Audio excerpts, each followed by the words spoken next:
This is the Mooks and the Gripes podcast. Hello, everybody. I am Trevor. Felicitously Paul. Paul, how are you doing? I am doing pretty good, yeah. We were talking before we started recording. We're recording at a different time than we usually do, so it's kind of strange. I'm in a little bit of a different headspace at the end of the day, but I think it's going to be fun. I think so. You know, it'll be weird to be able to record and then actually go read, because I usually on Saturdays I'm in the mood to go read, but I have a bunch of errands to run. I know. But tonight I think I'll be okay to just say goodbye and then go and actually do some reading. Nice. I like it. I laugh because that's probably not actually going to work out that way, but there's a possibility. Just don't come out of your room and they'll never know. Boy, he's really recording for a long time. He's been in there for 4 hours. Oh man, then they might start, asking questions. That's true. They support this right now, but we don't want anything to go wrong. Very good point. Yeah, we don't want to mess with success. All right, so today, listeners, what we have in store once we get moving is sharing our love of reading with future generations, as well as announcing the winner of the open letter giveaway from last episode. I'm very excited to do that. We got a lot of entries and a lot of really good emails that were fun, so we'll be sharing some of those as we get going. But I do want to start by asking Paul, what are you reading these days? Yeah, I'm reading a couple of really good things. Actually, I just finished a couple of really good things. One of which I know you've read, and that's A Horse at Night on Riding by Amina Kane. Oh, yes. I know that you read that not too long ago. And I just finished it last night. Such a wonderful book. You described it a little bit, all about writing and creativity and all kinds of other things. It's not the same as Brian Dillon or Kate Zambrino necessarily, but I felt like it had a lot in common with them, that kind of blend of focusing on really specific topics, but in kind of a drifting, transient kind of way, which I really love. And one thing I liked about it too is it's one of those books that we've talked about where there's just references to so many books and movies that you're just underlining and jotting down. I was just jotting down a few as I was reading Virginia Woolf, Borges, Chantal Akerman, Roberto Bolaño, Annie Ernaux, David Lynch, Rachel Cusk, Alana Ferrante. It just goes on. And so those are always kind of fun, just giving you reminders of great books you've read or movies you've seen, but also jotting down ones that you're like, oh, I haven't even read that one yet. I better, keep that one in mind. So I really like her style. I was just going to read a real quick snippet. She says, reading Anne Radcliffe's The Mysteries of Udolpho, I was enthralled with her lengthy descriptions of the landscape as I was with the mystery and horror of the story. I was attached to the plot, I'll admit, though I don't like the way it wraps itself up in the end. It's not that I'm never drawn to story, but the plans in this novel and the landscapes are so detailed it's stunning. Radcliffe draws a full picture of them, lingers so long in them. You feel that she also found them important to the story she was telling. Or it was just the style of the times. I wish it still was. And I thought that was just a good example of I really like it. It's a conversational tone, but there's so much excitement for reading and movies and everything, and just that inner life of the mind that I just found it delightful. I really enjoyed it. I read it. It's a short book, but I read it in pretty much, 2 sittings. So I know that you really like that one as well, if I'm not I did. I thought mistaken. It was great. Yeah. I still need to read Indelicacy, her novel. Yeah. I haven't picked that up yet, but I keep meaning to. Yeah, exactly. Well, that one, I bought it at a bookstore in Miami, and I could not for the life of me find it. I asked the people to help me. They're like, we have 3 copies. And so they had an entire team looking all over the bookstore to the point where I was starting to feel bad, and I pretty much had given up. I was like, well, don't worry about it. I'll get it later. And then finally somebody came running out of the back room. Eureka, I found it. So I'm happy to report that all that trouble was worth it, because it's they knew what they were doing was important. Exactly. That's why they got that job in the first place. I know, it's true. The passion came through, so it all paid off in the end. Okay. And then I also did just finish Stella Maris, the companion novel in the I guess it's a loose series with Cormac McCarthy's new books, and as anybody who follows me on Twitter is probably sick of hearing it, just absolutely blew me away. Probably too fresh right now for me to actually rank it, among his other books. And that's not even necessarily something that needs to be done, but we'll do it next time. Yeah, exactly. Give me a couple weeks. All I can say is I think it ranks up there with some of his great books. It was just beautiful, heartbreaking, fascinating, just all the things you would expect from a Cormac McCarthy novel. I know that he spends a lot of his time down in New Mexico on this kind of like, it seems like it's like a genius commune where he just hangs out with a bunch of other geniuses, but most of them are scientists and mathematicians. And I feel like this book in particular, you could kind of feel that a lot of it probably was generated from conversations that he just had with his friends, where it's just talking about some amazing things, science and skepticism and belief, mathematics, language, mental illness, morality. It touches on so many different things, and it's in the form of kind of these interviews between a patient and a psychiatrist. And oh man, I don't know, it was really compelling and fascinating and mentally stimulating, but not, I didn't feel like it was still welcoming, I guess you would say. So yeah, I could rave on and on about that one, but I such say a keep doing relief. it. Yeah. Well, just such a relief to have these last two books from him, or what I assume is probably the last two, and for them not to be, in my opinion, duds at all, but in fact, Yeah. they're just masterpieces. So yeah, I was thrilled to Well, finish good. that. And I did read them pretty closely together, which I would recommend for anybody. I don't think there was probably like a 2 week gap in between, but I think you could read them separated by more time, but there was some echoes, and it's definitely some of the same characters, obviously. But I just mean some of the themes were echoed in the two books, and I thought it was really nice to read them close together. So yeah, so that was a lot of fun. And then I just started tonight Gentleman Overboard, which I've heard so many good things about from so many friends out there. I got it on interlibrary loan and just picked it up tonight. It's a really nice old copy that I got through the library, to the point it's old enough where I'm actually kind of wondering, like, I don't know if it was from the 30s when it was actually produced, but I couldn't find any other dates on it besides 1937. So I'm almost wondering, I don't know, but it looks pretty old and battered, but it's a really beautiful old copy, and I'm excited to start digging into that one. Excellent. Well, how is it so far? I have seen people say, "Oh, this is what I'm reading this Mm-hmm. week," like on my Instagram and such. So I'm assuming there was some kind of resurgence maybe in the Yeah, last there year or was. so. And I don't actually know. I should have done some research. I don't know exactly what fueled the resurgence, but I think it was just republished, and I don't have Hmm. the publisher in front of me who did that. But since then, it's definitely been making the rounds, on Twitter and elsewhere, with people just talking about how great it was. And so I held off for a little while, but I finally succumbed to the whatever 70 years later, the hype that's resurfaced. And so far it's really wonderful. It doesn't beat around the bush. It basically, the first couple sentences is telling you he's on the ship and he fell overboard. And so, it's like in the title and within the first couple sentences, like, oh, okay, that's what happened. And so far I'm literally probably like 10 pages in. I was reading it just before we started, but it's kind of talking about how he got onto the ship, and kind of his life on the ship during the weeks that he was sailing. But like I said, from the beginning, what's going to happen, and it's not good.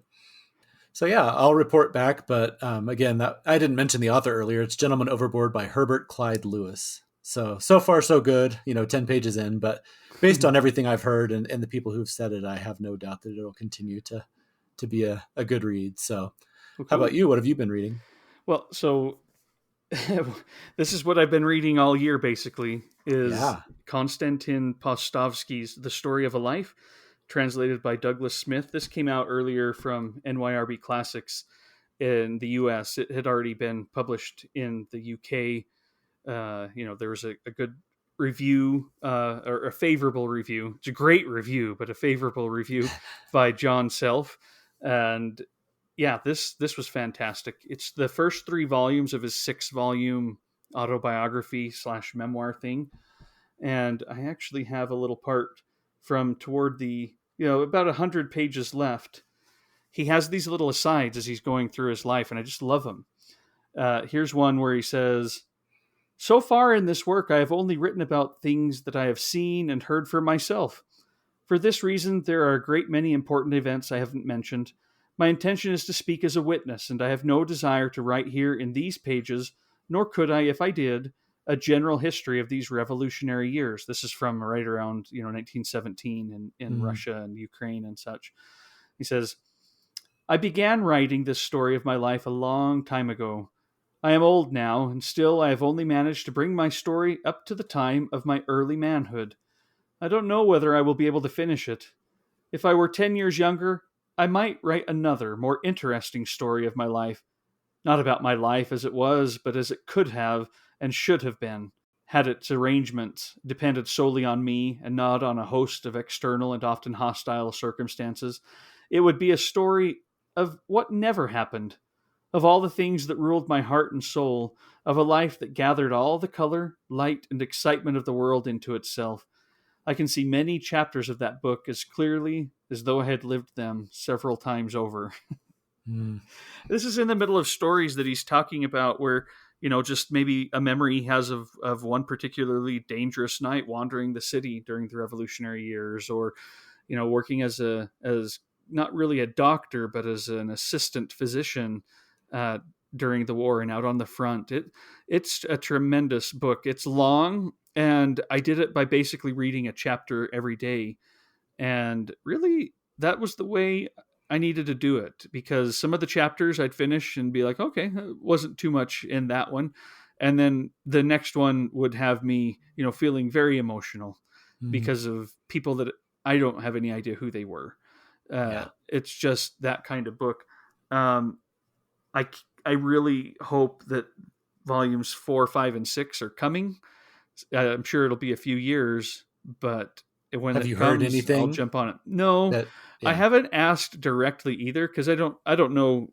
This wasn't like an NYRB Classics thing that they, it had already been published in the UK by another publisher about a year ago, and so I don't know exactly how it's all been. And I always figure they'll, they see me clamoring on and saying, "Oh, I can't wait for more." They would, Right. if it were something that they wanted to share, I think they would have. And since they didn't, I'll just wait for some news someday down the line. Yeah. Yeah. Well, it sounds wonderful, and based pretty much solely on your recommendations, I did pick it up the other day, so it's sitting there waiting for me, and I'm looking forward to diving in. I might take you up on your idea of, a chapter a day, because that does seem like a nice way to do it for a book like that. And most of them are about 10 to 15 pages, I would say. Some are shorter, some are a little bit longer, but not really that many Mm. are too long. And so it never felt like a chore. And there were many when I would say, "Oh, the next one's only 4 or 5 pages. I'll just read that one today too." So I did Yeah. get through it a little faster, but I don't think I ever missed a day. And I loved looking up the art. He talks a lot about art and poetry and writing, and he'll talk about going to a museum and seeing a particular painting or certain painter's work, and I would get online and look them up, because I, invariably I had no idea who he was talking about or what he might be looking at. So that was also a lot of fun and part of the fun. So I kind of started a Twitter thread where I would just post pictures of some of the paintings that he had talked about during the day, or the art, or various quotes from the book that I just found very touching or troubling, because of, here he is thinking, oh, humanity has really evolved, and then he lives through something where he says, look, who knew this much brutality and hostility and ignorance was lurking in the shadows Yeah. all these years, and yet here it is. And yet he's still as optimistic as I'll get out throughout, but you know he saw a lot of horrific things and experienced a lot of terrible things. So it's powerful. There's another part toward the end where he kind of writes about that. I'm writing this to get through some of this stuff, and I hope it might help others as well. And I Mm. don't know if it quite rose to that level for me, but it's just filled with humanity Yeah. and his tenderness towards humanity and toward the world and culture and nature. It's great. It's a great one. Sounds wonderful. Yeah. What you mentioned about looking up paintings just reminded me on when I was reading A Horse at Night that I mentioned earlier. I was doing the same thing because she's pretty good about that, like mentioning some different works of art and things. And there's something about those types of books that is just fascinating to me because it takes you down all these rabbit trails, but then they keep drawing you back and you can kind of sink back in and start, reading along till you find the next thing. But Hmm. it's Yep. such a wonderful way to get exposed to all these different pieces of art and different movies and books that you never would have heard of otherwise. Excellent. All right. Well, We have a giveaway today of a year's subscription to Open Letter that Open Letter is generously sponsoring and giving away them for us, as part of this celebration of their work that we did in the last episode with our guest Ron Restrepo. And we're not going to announce the winner quite yet, but we do want to introduce some of our contestants, I guess you could say, some of our people Yeah. who entered, because they sent emails along. Anyone who entered had to list two books, one that they, was one of their favorites that Open Letter published, or at least one that they wanted to go back and finally read, and then one forthcoming title that most excited them. And so we got a lot of those, but then there were some that I thought, well, let's read that one on, to everybody, because it's fun to celebrate together. And so anyway, Paul, do you want to take it away and read one from a previous winner of Archipelago's year subscription? If she wins again, people will be crying foul, but it's all fair. It's all fair. I'm not Yep. going to cut her out. But Kim That's McNeil, right. who I understand she wrote resubscribed to Archipelago. So, that's kind of a cool result too, that it was maybe such a good experience, the year's worth of books, that she then turned around and just subscribed again. Yeah, that's perfect. I love that. It shows you how great these books are. Once you start going, you can't stop. And I found that to be the case for sure. Sure. So this is from Kim McNeil, and it says, "Hi, I just finished listening to your last podcast. The publisher episodes are my favorite. I'm realizing that I haven't read as many from Open Letter books, but I've been collecting Ugresic's books, and I'm currently reading American Factory. It is so good. I can tell I have much to look forward to. I also have some of their Dura and Rotoreda on my shelf, and I just picked up two by Sarah Mesa. I'm excited about the new book from Ugrasic, How Sad That We Recently Lost Her, but I was also reading about embroidery by Sigrun Paulsdottir, and it sounds really interesting. I think Laxness is the only Icelandic writer I've read previously, so how fun to discover a female Icelandic writer. I hope you're well. Have a great evening, Kim." Thanks, Kim. That's great. Yeah. And that's exciting that you're taking into Gressic's works. I think she is a treasure for sure. I know. I need to do more of the same, like we talked about in the last episode. Our next one is from one of our international friends, Joseph Schreiber. I know that oftentimes folks can't join these because of limits on shipping and such, but Open Letter said, hey, open it up to the world. So, dear Trevor and Paul, I'm writing to enter your Open Letter contest. I'm very excited to see it is open to those of us beyond the U.S. borders. My favorite Open Letter book is The Elusive Moth by Ingrid Winterbach, translated from the Afrikaans by Iris Gauss and the author. It's a wonderfully evocative filmic novel about an entomologist who is at a bit of loss in her life. She heads to a small town in Free State, South Africa, where she lives for a time while growing up. She is studying a rare moth that is adapted to this harsh environment. She comes in contact with a number of enigmatic and eccentric characters during her stay, while racial tensions build in the background. I'm not sure how many people know this book. It's one of 3 Winterbach titles Open Letter has published, and I can't recommend it highly enough. I've taken the liberty of linking my review from my early blogging days, which does it better justice in this brief description.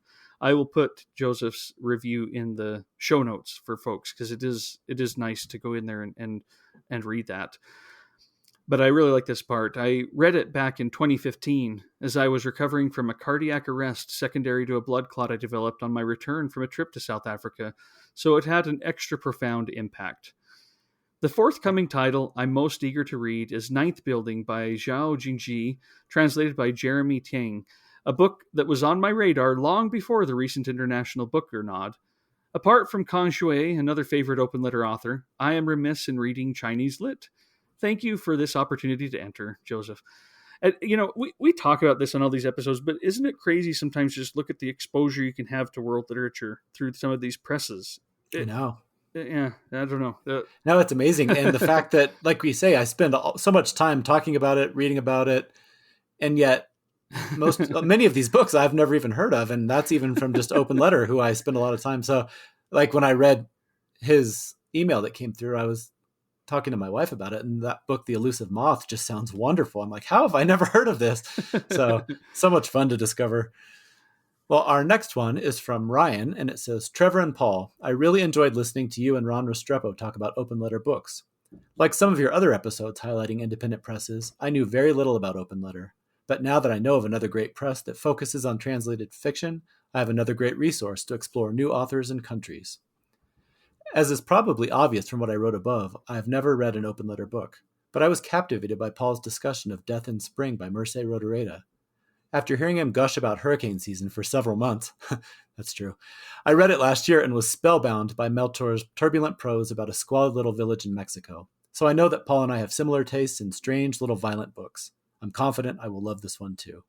And yes, I am too, Ryan. I think you'll really love it. For the upcoming books from Open Letter, I would love to read Not Even the Dead by Juan Gomez Barcena.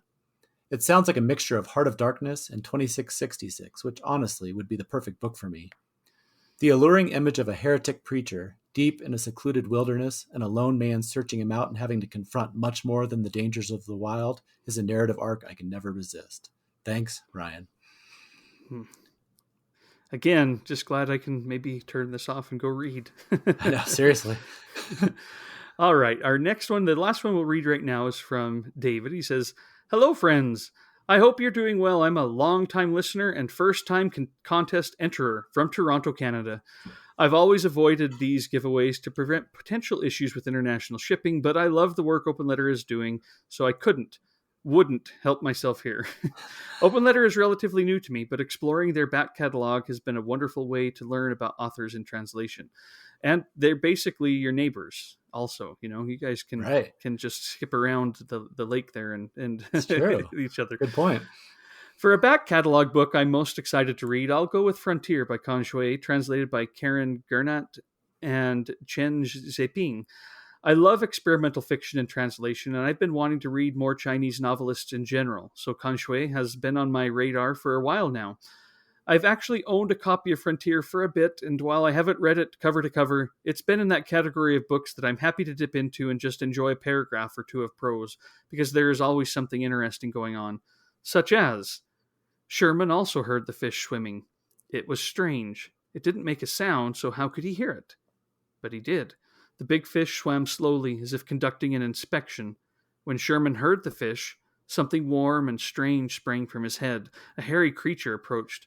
It was a dog, and it definitely wasn't little. Do I know what that means? No, but I'm glad it's there and looking forward to reading it and other sections like it in context. An upcoming book that I'm excited to pick up is Not Even the Dead by Juan Gomez Barcena, translated by Katie Whitmore. I know pretty much nothing about the author, but the description makes it sound intense and surreal in a way I love, and something about that title really sticks in my mind. I guess I'm at the point in my reading life where a cool title and trust in a publisher is enough to draw me in, and I'm perfectly fine with that. Thanks so much for the giveaway and for your wonderful show. I felt like I couldn't find a book-related podcast that had quite the right energy for me until I came across the Mooks and the Gripes. You two do such a great job highlighting the joys of books and reading, which I don't think I had really understood as separate, but related pleasures until recently. Keep up the good work. Well, thanks for the kind words, David. I do appreciate, hearing those compliments, and sometimes I feel really self-conscious reading them, but it's nice. That's actually something we deliberately have always tried to do, is just make sure that the enthusiasm is one of the main highlights, and hopefully a welcome atmosphere. So we appreciate it when it seems to come across that way to folks. Yeah, absolutely. And that's one of the nice things about reading these, is not the praise of us, but seeing that same enthusiasm in everybody else's emails and notes, because we're representing a lot of what's going on out there, but we're just the tip of the iceberg. There are so many people out there that are having these wonderful conversations. So it's thrilling to be a little part of it. I would say we were inspired, by so many other people, and absolutely, and definitely follow their examples in the way that they have touched us and made us feel excited about reading and finding a welcome community in all the places that we frequent. So, yeah, for sure. All right. Well, we'll pause on the Open Letter for just a little bit. We'll get back to them with a few more emails and then the announcement of our winner. But we've been going for a little bit. I think most listeners are okay with it by this point. I think so. They know what to expect. But here comes our actual topic for the day. Sharing a love of reading with future generations. Paul and I have talked plenty of times about reading to our kids or what our kids are reading. And so we thought it might be interesting to have an episode where we discuss this a little bit more. For one, I'd love to hear more from Paul on this subject and things that have worked or haven't worked. And just in general, why do we do it? What do we care about? Does it matter? And then again, to build up some of that enthusiasm. Maybe instead of going off and reading on my own tonight when I hang up here, I'll go and read a little bit more to my kids, for example. Yeah, And I love doing that. And I think my kids love it too, for the most part. And so absolutely. we just thought it might be kind of fun to talk about that a little bit. It's a pretty freewheeling thing. I don't think we have like a big list of books. We might bring up some of our reading experiences and such and our own memories, but what kind of attracted you to this topic, Paul? You helped shape it. It wasn't Yeah. just hey, this is what I want to do, and you jumped on. We kind of developed this a little bit together. Right. I think kind of ties into what we were just talking about is that passion and love of reading that we find in so many people around us. And so it's only natural that some of the people that are closest to us, our kids or our parents or different family members like that, that they probably had a big impact if in the case of our parents on our love of reading, but also just that idea that we would love to at least try to pass that on to the next generation, just because I think for us, we've realized how much companionship and joy and curiosity and so many other great things can come out of reading, that it's just natural that you would want to share that, with some of the people you love. So for me, that's a big part of it. I mean, we've talked about, my grandma and other people in my family were huge readers, and just seeing that modeled as a kid or having them read to me, I'm Mm-hmm. sure had a huge impact on why I'm such a passionate reader now. And so, that's meaningful to me, and anything I can do to kind of pay that forward and pass it along, to me is definitely a worthwhile thing to do. Well, let me ask a little bit about that specifically. We could have made this just a reading to your kids episode, but we did broaden that a little bit to how do you share this with the future generation, this love of Mm-hmm. reading. And I thought, I don't think my dad ever read a book to me as a kid. And I've Mm-hmm. never even thought about that until preparing for this episode, because it's still been something that we shared, because he was always reading a book. Mm-hmm. We went to the library together, as we've talked about in the library episode, every Monday night for years. And he would check out several books and he would talk to me about the books that I was reading. I don't think he ever read to me. My mom did that a lot. She Mm-hmm. read The Hobbit to me. She read some other books, when I was pretty little. But it wasn't also the most common thing. I'm sure they read when I was really little, and I don't quite remember it. Right. But Right. I know I did plenty of that on those little, plastic bags with the clips on top that you could open up and get out the record. Yeah, absolutely. so, so what you know, we, it wasn't just when I was read to that inspired me. They had books around the house. We had bookshelves, and I cared about the stuff that they were reading. Mm-hmm.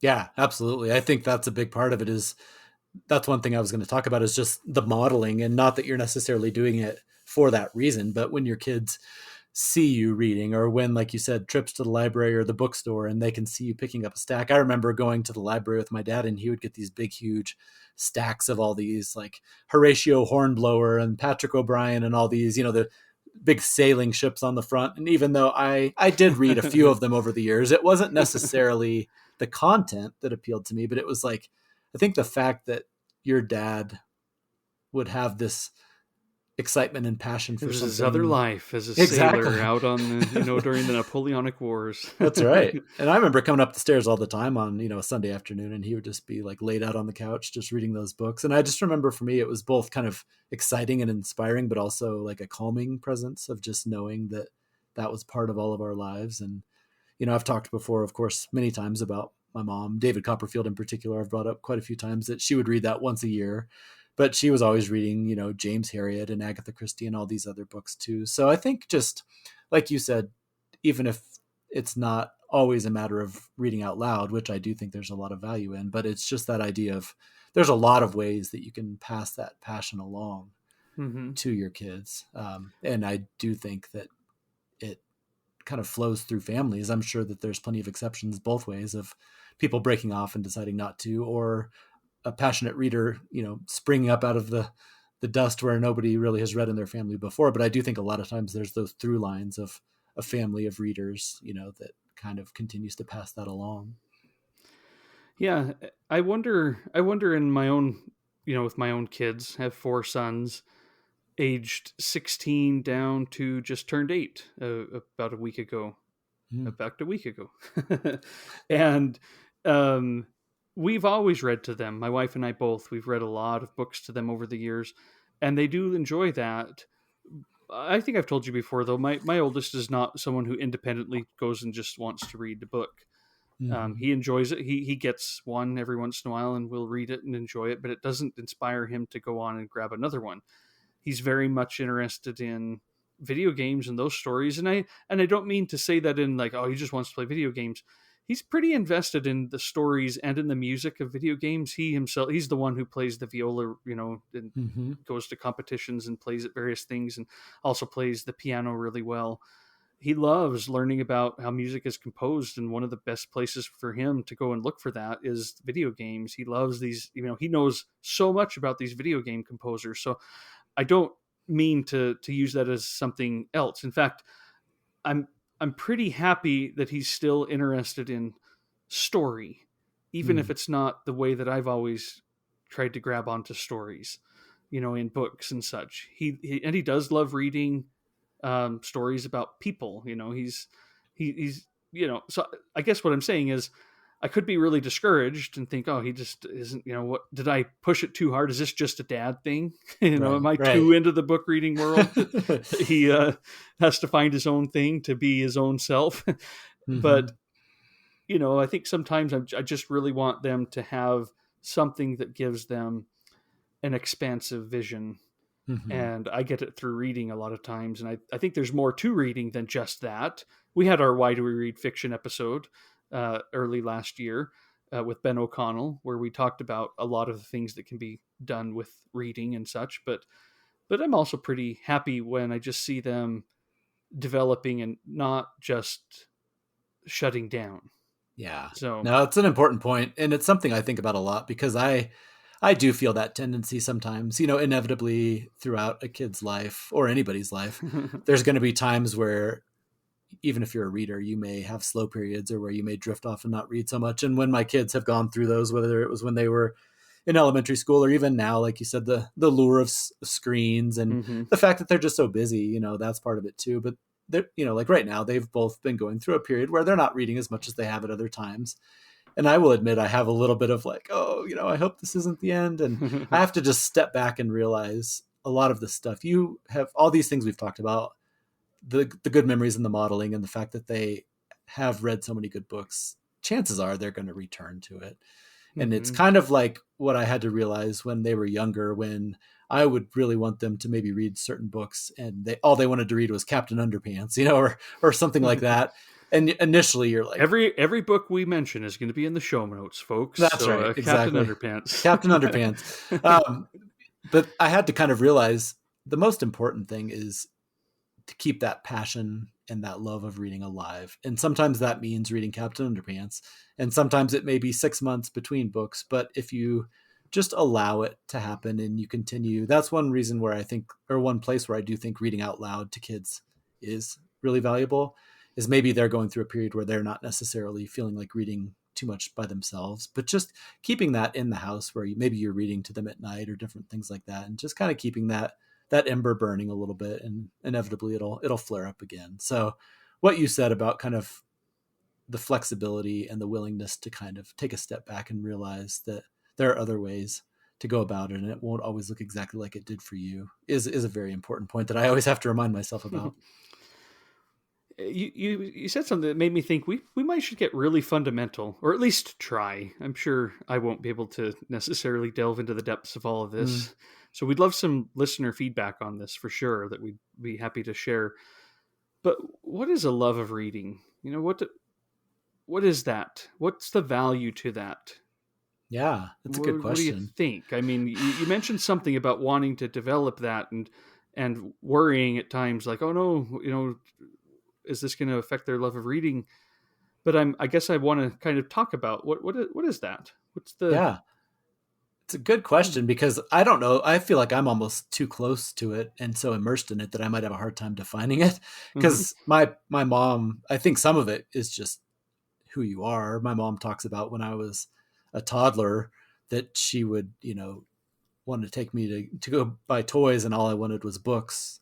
Or I would come mm, up to them like when I could barely walk and instead of holding a toy, I was holding a book. So that's where I don't know if I'm the best person to judge because it might just be that I'm, I've been long gone from the you beginning. are the embodied love of reading. I guess so. Might be. But I do think that beyond all that, some of the reasons that I feel like it's so important is we've talked about some of it. I mean, there is the escape, but it's also the expansiveness and learning, living in other people's bodies and minds and other countries and that part of things that we've talked about. But two, at the most basic, I also think in some ways it's kind of, you can never be lonely in life. It's one of those rare gifts for me at least where it's like if you're sitting at a table in the middle of a completely foreign city all by yourself and maybe you're feeling a little melancholy or lonely, if you're a reader to some degree you always have a companion with you if you want it. And so there's a lot of reasons, but that's one thing I've talked about a lot with my kids is just that's one important part of it is just you would always have something with you at any time, if you want it to kind of keep you company. It feels like such a direct connection with someone else's brain, Mm-hmm. and that can go across the street, across the globe, and even back in time. Yeah. uh there's there's something powerful about the way that this can weave us together as people, even more than movies or television or story. A book Oh yeah. is something a little bit different. It can be very intimate and connecting. I think there's a reason that we get so connected to some of these characters and even some of these authors, for better or for worse. It's really not just their mind, and sometimes their minds can be pretty horrible in many ways. But Right. there is something about that sense of connection that I think it's a little hard to get in many other ways, Mm-hmm. especially there weren't any movies or video games made 200 years ago, but you could Right. read Jane Austen Right. and get that sense. And I don't know if that's the only. I mean, clearly it isn't the only thing. Or you might be like, Captain Underpants is not connecting you with the past. That's, but it is something about that connection, that sense of the world, Mm-hmm. and it just reminded me of that email that we received um, back in November before our library episode with Nancy Pearl. This is from Jonah Newhell, and I read it on that episode. But it's when he decided, based on our Epic Reads episode, to just get a copy of The Count of Monte Cristo and Mm. you know put it next to his son at various times and see if there would be some magnetism there. Yeah. No, and that's, and it worked. yep. And just that sense of connection, not just with him, but or with those characters and such, but with himself, because this is something that he had loved, and now his child was loving it too. And I think that's a lovely thing about being able to read to your kids and share these stories with them, because it's special in that way too. And that I can get sometimes when I sit down to watch a great film, Mm-hmm. or play games, or even just of course go on a walk with them. But Right. there's something wonderful about this epic story that they spent days in, and you were there too, Yeah. and they're gonna remember that as Well, I was, somehow time together. yeah, no, I mean, that time together is something I was going to bring up because with two teenagers now, my boys, one's almost 18 and then the other one is 15. And, we still spend a lot of time together, but inevitably, just due to their ages, like I said earlier, their busy schedules, and also the fact that they're teenagers. I mean, there's a certain amount of drawing back and independence, which is good. But that's one thing that I do think books and reading together, whether it's sitting in the same room, but even reading aloud, I came across quite a few different articles talking about how important it is, if you can, to keep reading with your teens out loud because it creates this safe place where often with teenagers there's rebellion or there's they're pushing back and fighting, and this is a time where you're spending time together, you're sharing something, but you're not debating, you're not, pushing back and forth. It's just this time to be together. And one thing I was thinking about related to kind of all the book banning and everything else that's been going on lately is I think reading together and out loud is also a wonderful opportunity to have some discussions with them. If you read something that is from an older book that is no longer okay, or wasn't okay then, but I'm just saying, like, where you're reading it and all of a sudden the red flags go up, that's the perfect opportunity to stop and have a discussion with your kids, and you can really open up some fascinating discussions. So instead of banning it and saying this isn't for you, you should never read this, instead address it, talk about it, and you can have some wonderful opportunities there. So I think that's another piece of value, is just opening up some conversations with teenagers or kids at different Mm-hmm. stages where maybe you're not otherwise, connecting as well as you have at other times. Some of my proudest moments, by the way, as a dad, are when my kids come home because they've heard about some book being challenged, and they're like, "Do we have that book?" And I'm like, yeah, it's Yeah. downstairs." And I Uh-huh. see them reading it later on that night. Yeah. I'm like, "That's right, That's that's right." That awesome. happened with Mouse, the Art Spiegelman graphic novel, Mm-hmm. which I think it's fantastic, and been wanting to share it with them for a while. But the reason that they found out about it, I mean, I'm sure they saw it at times on the shelf, but they were like, heard about it at school that it was being banned in certain places, and so they're like, "Oh, I bet my dad has that, or my mom." I Exactly. better go see Yeah. what the fuss is about. But then we get to talk about it. You're right. I did not let that opportunity slip to where I thought, and not that I've gotten to a lecture. At least I do No. that plenty, and I don't think I did on that particular instance. So it was just like, hey, yeah, you should read this book and see what you think, and let's talk about it. Why is it drawn this way? What is the story there? Mm-hmm. um, I'm not trying to destroy their innocence. I don't think I can do that with some of these things. No. Um, I want to be there to be a part of that sense of wonder and growth, and sometimes sense of it's complicated. Yeah. And you're right. That's a great opportunity to have those conversations Mm-hmm. and dig in on that. So, We did a lot of that when we were reading The Little House on the Prairie, mm, all that whole series with our younger son. And he was, I don't know how old he was. He was probably 7 or 8, maybe. And, there's a lot of, racially inappropriate things that are done, and Pa's views of the Native Americans and some of the African American people, and things like that. And it was a really good opportunity. He was young, but it was still like you could step back and say, this was never okay, but at that time, this is why he might have thought that, and this is why it's changed, and this is why that's not okay. And just have those discussions, and he could ask questions. And I think something like that, if you just brought it up out of the blue, probably wouldn't, it would just kind of go over their heads, but they're engaged with these characters and they have a soft spot for Paul. So why is he saying this nasty thing about this person? And you can kind of start to, like you said, it's complicated, and you can start to get into like a lot of those depths that otherwise you would never get into. So it's mm-hmm. really interesting. That is interesting. Yeah. Well, let's table this. I would like to, when we come back, talk about some ways to foster that love. We've talked about Mm-hmm. reading to them or just being a reader in general, but some other ways and any other parts of the conversation too. But I know that there's something exciting that we need to announce. So let's get back to open letter Yeah. and share a few more emails, and then choose our winner. Great. So Well, I if will you want to kick us share this off. next one, yeah, go Yeah. ahead. With another international listener. So it says, hello, Paul and Mooks. I like that Hope you're I'm doing. Mooks. Yeah, I do too. I've been called Gripes a few times. I think you get off better with the Mooks. Hope you're doing well. Here are my picks for the open letter giveaway. Perusing through their back catalog, Mikhail Shishkin's Maiden here caught my attention. He's been on my radar ever since Sean from Travel Through Stories reviewed this book and made the author sound like a contemporary Russian literary giant. From Open Letter's forthcoming titles, I'm most drawn to Ninth Building by Zhu Jing, mainly because my curiosity was tickled by the author's description, where it said that the author has written screenplays for one of my favorite directors, Wong Kar-wai. Best regards from Colombia, Mateo. Thank you, Mateo, Mateo. Mateo, I've never responded. I mean, I think I always say thanks, but thank you so much. He always sends these in, and I sometimes feel bad because I know some. This is for everybody, but our contests aren't open to him in Colombia, for example. Mm.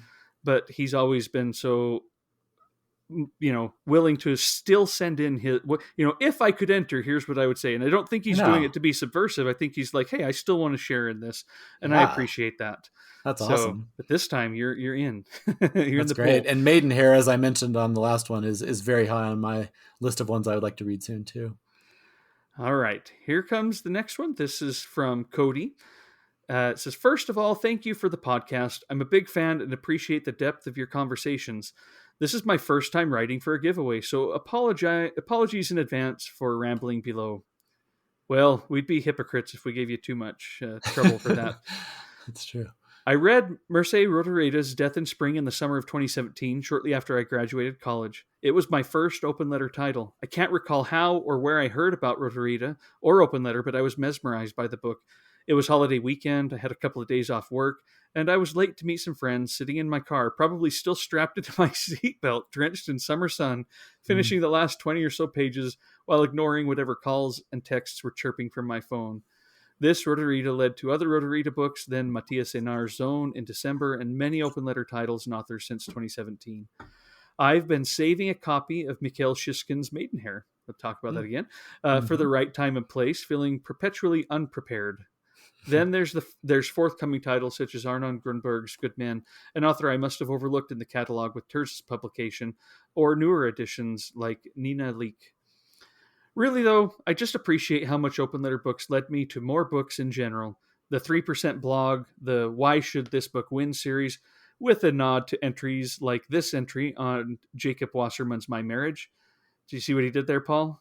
I I, do. I wrote that entry on the Why This Book Should Win on the Oh yeah, 3% I do blog. see that. So, yeah, a little bit extra points there, That's Cody, right. that I continually go back to for books to read, and Chad posts recommendations in Publishers Weekly and Mining the Dalkey Archive. Reading and translation has led me not only to authors, but translators, and reading a translator's oeuvre across many different presses: Margaret Joel Costa, Sean Cotter, Ellen Elias Bursach, Dahlia Bilou, and many others. In college, I worked at a Barnes & Noble, which in retrospect had an appalling dearth of books in translation. I don't work in publishing, though I wish I did work with books, but my reading is infinitely richer since making a concerted effort to read books from Open Letter, Dalkey, Deep Vellum, Archipelago, Seven Stories Press, NYRB Classics, and beyond. Side note, there's also something to be said about these presses publishing non-American English language books like G.B. Edwards' The Book of Ebenezer Lepage and Jack Cox's Dodge Rose, which have been similarly worthwhile reading experiences. Thank you again for the podcast conversations. Stay safe, Cody. Wow, I loved it. Thanks for the rambling, Cody. Yeah, Every minute exactly. was, every second I loved it. Yep, we'll always take those for sure. Okay, the next one comes from Rick, and it says, thanks so much for your wonderful podcast. It's a genuinely life-enhancing listen, not just for the great books and topics that you discuss, but for the atmosphere of warmth, curiosity, and kindness with which you do it. Thank you, Rick. We appreciate that. Yes. I'd love to enter the open letter giveaway. As a UK resident, I'm not as familiar with them as with some of the previous publishers you've highlighted, but their backlist is really intriguing.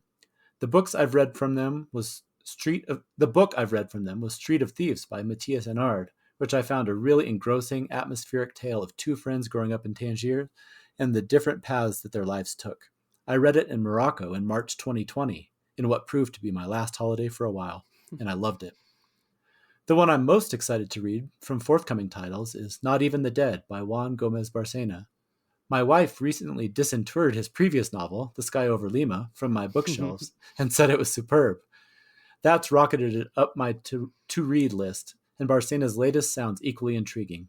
Any comparison to David Mitchell immediately grabs my attention. Thanks again for making the podcast. It really is something I look forward to each fortnight and hugely enjoy. Best wishes, Rick. All right, last one, then we will get involved. This is from old friend Bill Martini. It says, greetings, Trevor and Paul. I am about halfway through your latest podcast on Open Letter Books, and will finish it up on my way home from work. I am avoiding the mundanity of my job this morning to enter the Open Letter Books giveaway. Thanks for the distraction. Hopefully, you're still being responsible, working, getting your work done. I have unfortunately not had a huge exposure to their books. I am just now really getting into reading translated fiction, but one book I have read and loved was The Planets by Sergio Chafek, translated by Heather Cleary.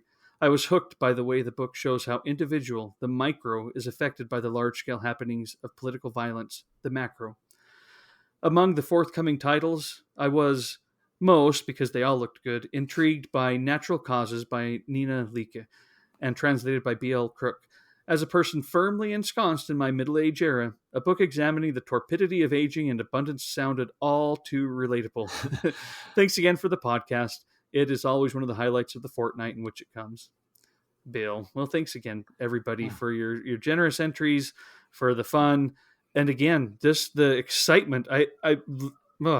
Again, I have a pile of books here, and I'm thinking, do I really want to start a new one tonight, I know. or do I go back to something I've been reading? You know, start 10 new ones tonight. That's right. All right. Are you ready for this, Paul? Yep. Have we strung everybody along long enough? I think so. Okay. Here's what I'm going to do. Give me a number between 1 and 5, and that's how many times I'll hit the random number. Okay. Let's go with 3. Okay, 3. 1. 2. 3. All right. The winner is Ryan Crowell. Ryan, congratulations. I think there was only one Ryan who entered, so I believe this is the same Ryan whose entry we read a little bit ago. Congratulations. I promise that sending a long entry that we read on the podcast is not a requirement. It doesn't give you extra points. Definitely it just might happen every once in a while, because there were many who just sent in the name of the books, and that is totally fine. You got entered into the giveaway. It was all just right. So, Ryan, congratulations. We will reach out to you. We'll get you in touch with the good folks at Open Letter so that you can embark on a year of books. Yeah, so much fun. Congratulations, Ryan. And for those of you who didn't enter, if you can swing it, I would just one more time advocate, this is a wonderful subscription. There's so many great ones out there that we've talked about with Archipelago and NYRB Classics and so many other ones. But as a longtime subscriber, New Directions too. But as a longtime subscriber of Open Letter, if any of this conversation has intrigued you, or if you found some books on there, I would highly recommend, at the very least, go out and buy some of their books. And if you can swing it, go for the subscription, because you will just be exposed to all kinds of wonderful literature. I do feel like we should continue some Open Letter love and giveaways on our own over the next few episodes at the very least, and beyond that. But we'll come back with some plans. A lot of people said they would like to read. Was it Not Even the Dead? Mm-hmm.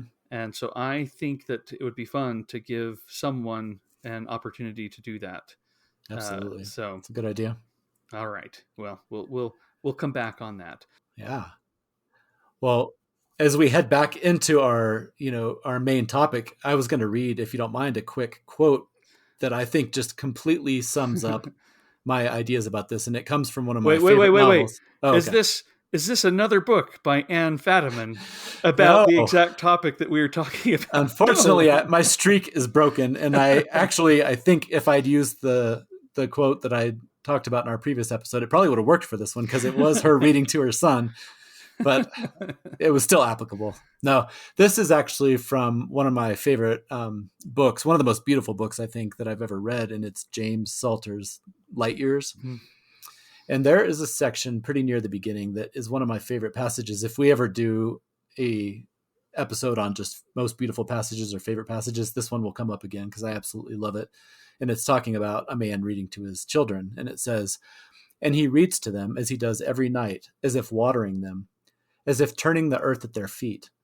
There are stories he has never heard of, and others he has known as a child, these stepping stones that are there for everyone. What is the real meaning of these stories, he wonders, of creatures that no longer exist, even in the imagination? Princes, woodcutters, honest fishermen who live in hovels? He wants his children to have an old life and a new life, a life that is indivisible from all lives past, that grows from them, exceeds them, and another that is original, pure, free, that is beyond the prejudice which protects us, the habit which gives us shape. He wants them to know both degradation and sainthood, the one without humiliation, the other without ignorance. He is preparing them for this voyage. It is as if there is only a single hour, and in that hour all the provender must be gathered, all the advice offered. He longs for the one line to give them that they will always remember, that will embrace everything, that will point the way, but he cannot find the line. He cannot recognize it. It is more precious, he knows, than anything else they might own, but he does not have it.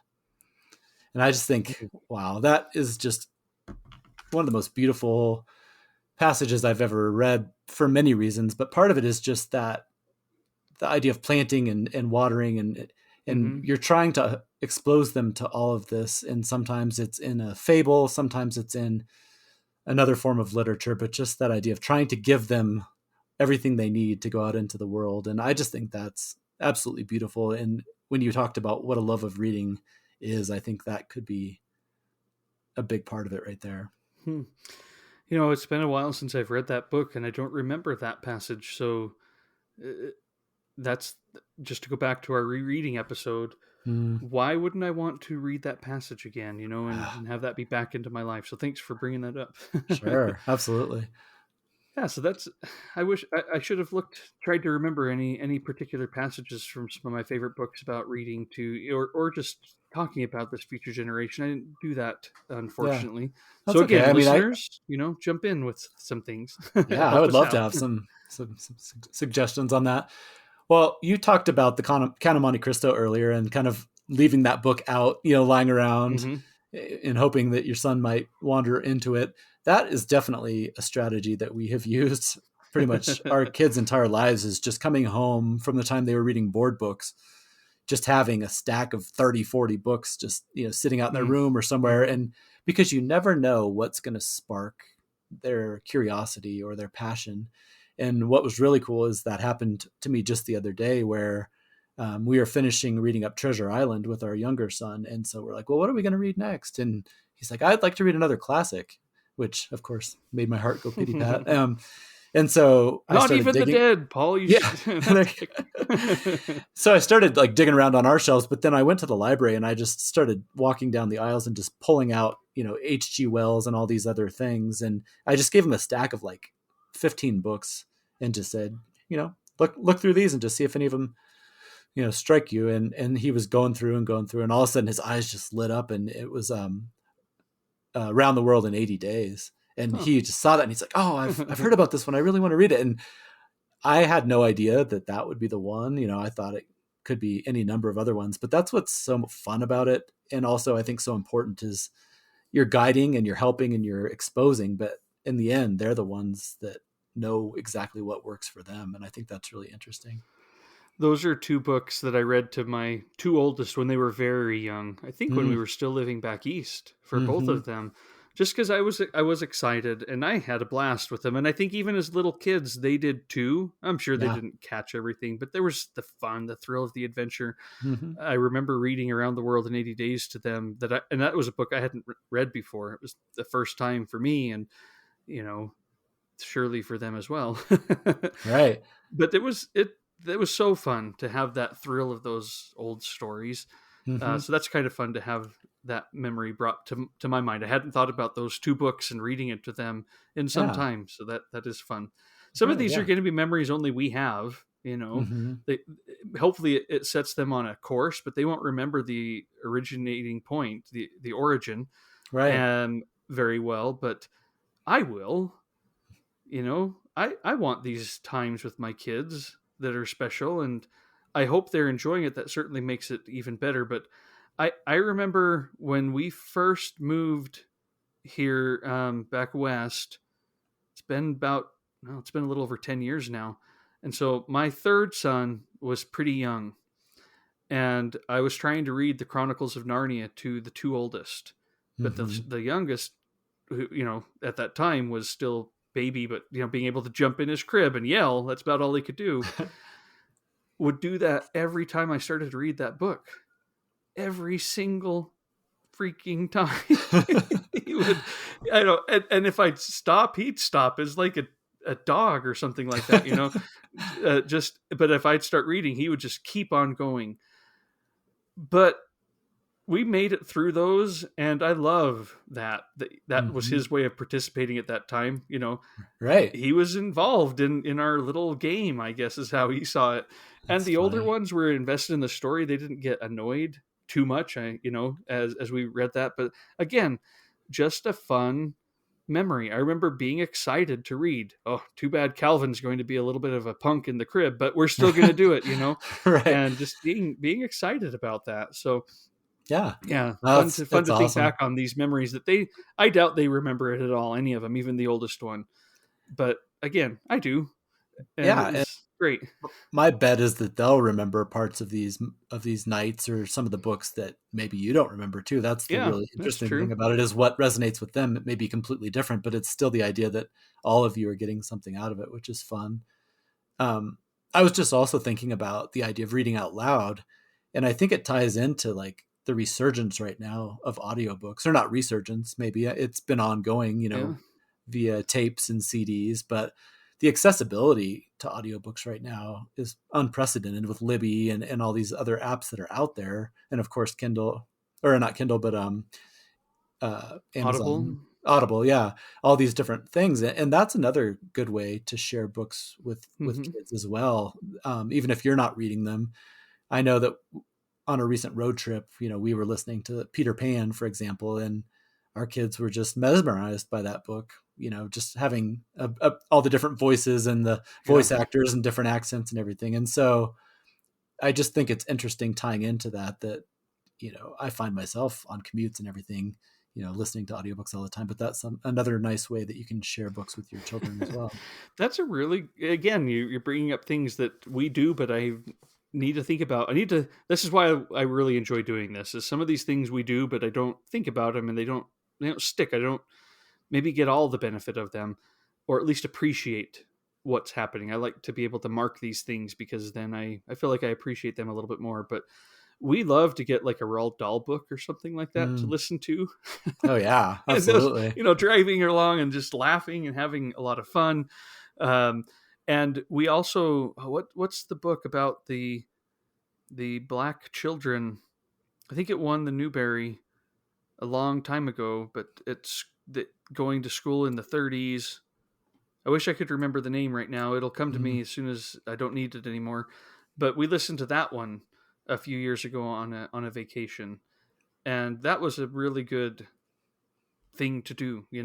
To Hmm. be able to stop and talk about this. It was, I remember the start where they get the books when they're basically completely unusable, Mm. and those are the textbooks that they get to learn from, and trying to fight for the ability to read and to study from something a little bit better.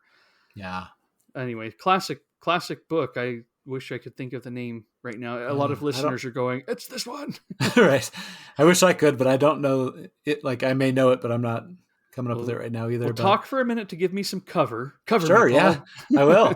No, I will just talk about another way that I feel like is a good way to pass along that love, and that is through author events. Hmm. Whether it's again like maybe it's Dave Pilkey, Captain Underpants, or maybe it's somebody else. But there's been a few different times where one of them through my son's elementary school class, they went over to the Tattered Cover, which I've talked about is a great bookstore here in Denver. And as a class, they went. I don't remember if it was Kate DiCamillo or somebody. It was a really well known um, children's author, and they went and listened to her read, and just seeing the kids, walk up to her to get their book signed, and they just have this look of awe on their face because there's this rock star right in front of them. Or I took my son to here in Denver. There's something called the Lighthouse Workshop that's like a writer's school and retreat, and every summer they have some really cool authors come and do readings and teach classes there. And so I'll always go on the night where they'll have author readings and you can get your book signed. And, I've seen Leslie Jameson and Ross Gay and a lot of really great authors there. But one time I took my older son, and I will say it was not age appropriate. About 50% of the content, I was like, oh boy, but he survived. He had a wonderful opportunity to meet Minjin Lee, and she had just written Pachinko. And so she was reading from that book. And afterwards, I went up and I was talking to her, and he kind of sidled up, and he had this big, fat middle grade, like some kind of sci-fi or fantasy book that he was holding. And she was so kind, and she noticed that he was carrying that, and she like got down on his level and started talking to him about the book and engaging with him and asking him all about it. And it was just one of those moments that he still talks about. So I was just going to say, when it comes to passing along the love of reading, parents are important, but I also think people like librarians or meeting an author or something like that can also spark that magic as well for kids. So I would, encourage that as another way to do it. Yeah, actually, the library here does author events quite often. They're usually local-ish authors. Mm-hmm. Have you ever heard of Scary Stories for Young Foxes? Yeah, I have heard of that. Yeah, so that author, I'm looking it up because even though I went to his event and thought he was delightful to listen to, I can't remember that. This is okay. We can't talk ad hoc too much. People know that I don't remember too much about all these things. Scary Stories for Young Foxes.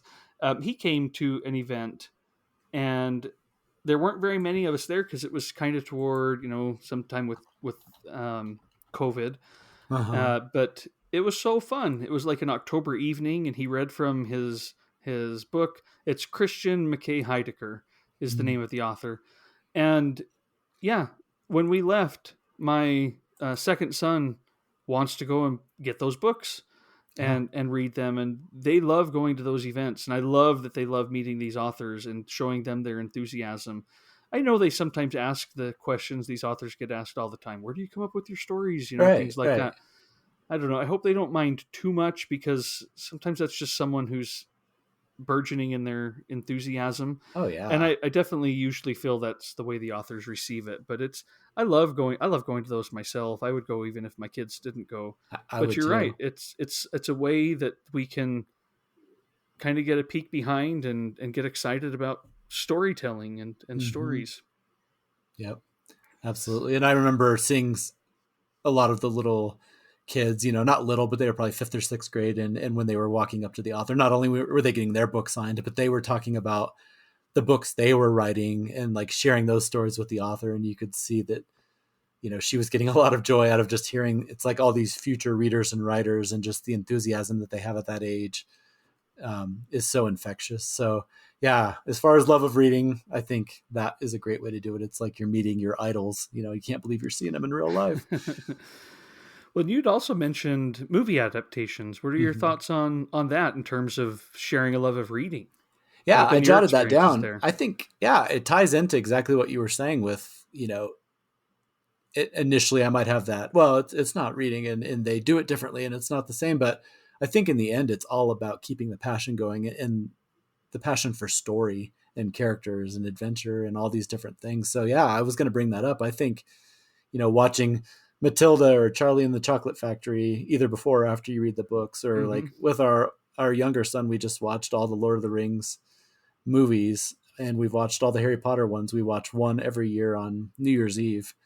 I think those are wonderful traditions. And yes, there's the, I don't know if it's a concern, but there's the fact that usually the movies go in different directions and change the way you view the books. But I still think it opens up all kinds of conversations again. Like our younger son is funny. He's kind of like me. He will often not want to watch the movie until he's read the book, because he wants to have like the purer form first or whatever. And when he was little, he used to say, I don't know if I want to watch that movie because it might ruin my mind pictures.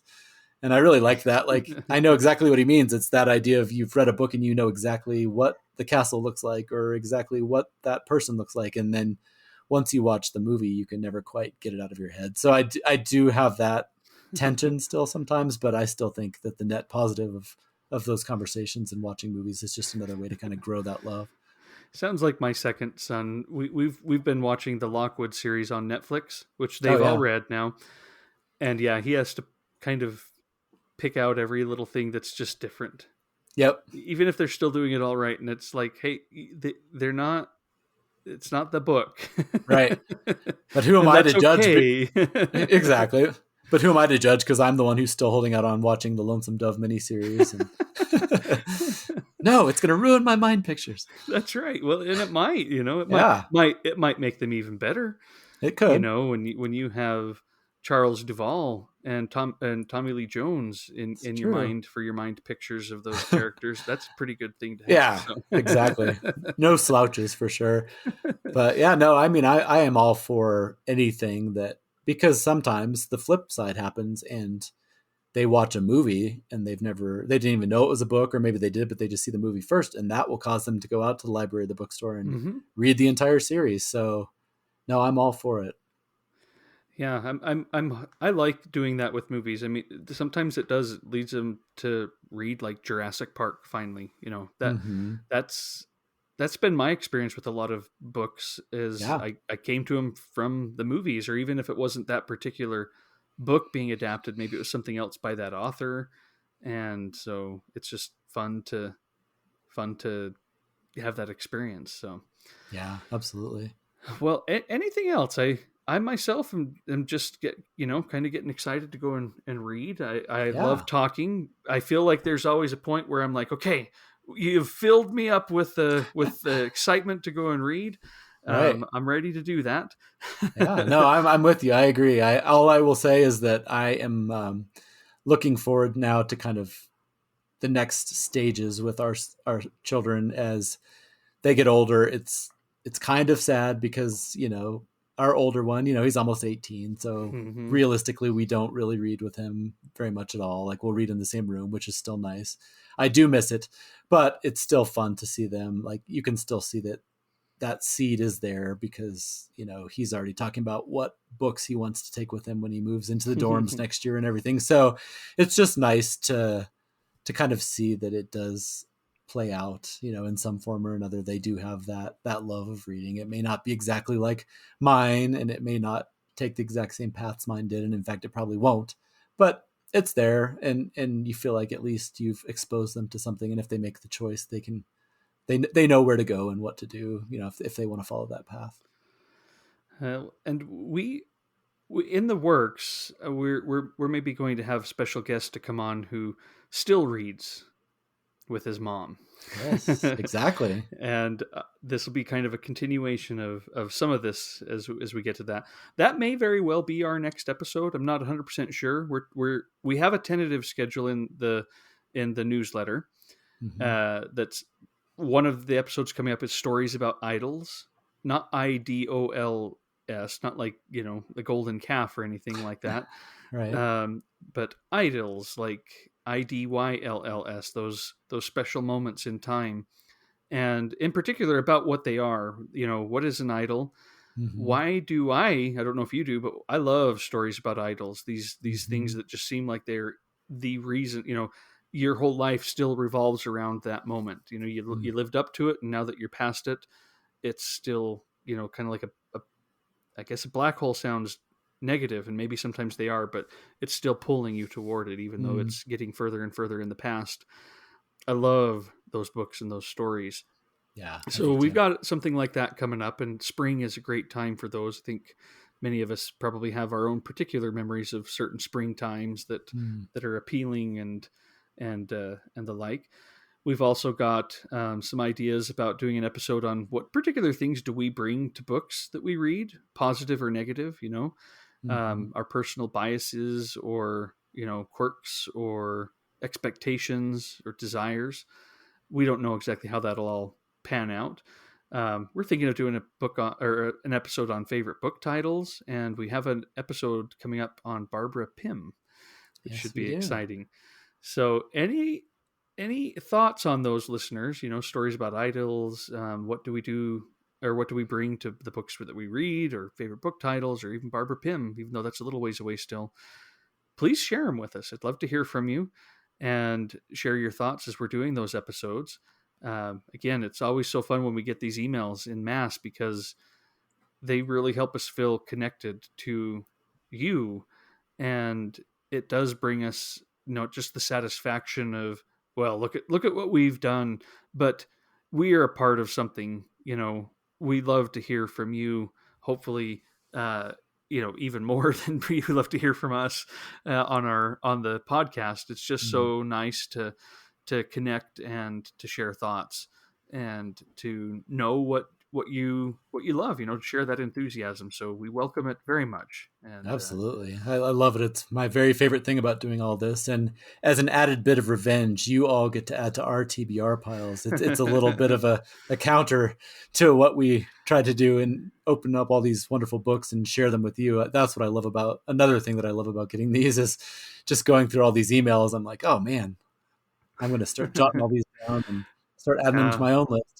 Yeah, and because we went through those emails quite fast, they will all be, not the emails, but the books that were mentioned will be in the show notes that you can browse through.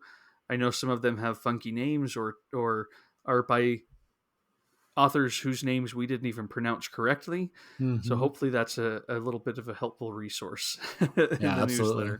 newsletter. All right, Paul. Well, thanks so much for joining me tonight, as per usual. I always Yeah, love it. I look forward to them all the time. me too. And happy reading. You too. Thank you. Thanks, everybody.